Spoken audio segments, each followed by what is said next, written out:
in October, we began work on number 2. And we had 2 primary objectives with the work on number 2.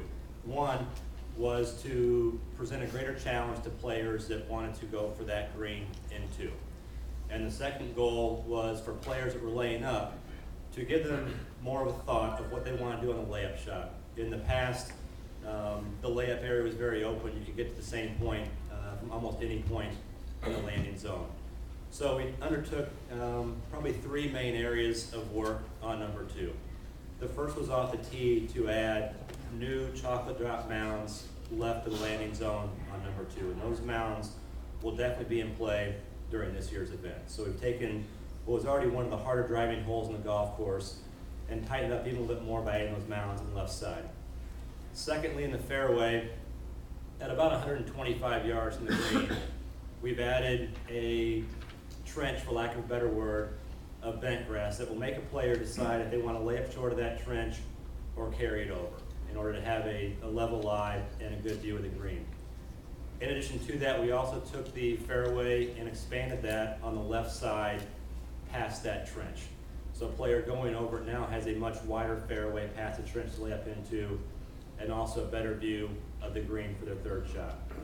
And lastly, the most noticeable impact on the hole that you all see when you play this afternoon is a completely renovated and reshaped number 2 green. We took the old green that was about 8,500 square feet and reduced it down to about 5,900 square feet. In the process, completely reshaping and slightly moving the green towards the right. So now the green is much more closely tied into the hazard on the front and right of the green. We've also added 3 new bunkers left and long of the green that will present more challenges for players attempting to go for the green in 2 that miss it long and left, and really have taken out their bailout shot if they want to go left. Along the lines of the green, I mentioned it was reduced from 8,500 square feet to 5,900 square feet. We've also reshaped it and recontoured it, so there's much more movement in that green than there's been in the past. So even the players that go for the green in 2 that are successful in hitting it will have a much more difficult 2-putt to make their birdie.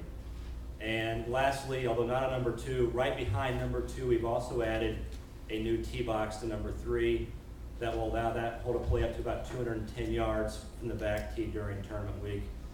We certainly don't expect they will play it from that yardage every day, but it does give the rule staff a lot more flexibility in setting the golf course up. So I'm sure we'll see it back there at least 1 or 2 days during the competition. Thus far, the member feedback on the change has been overwhelmingly positive.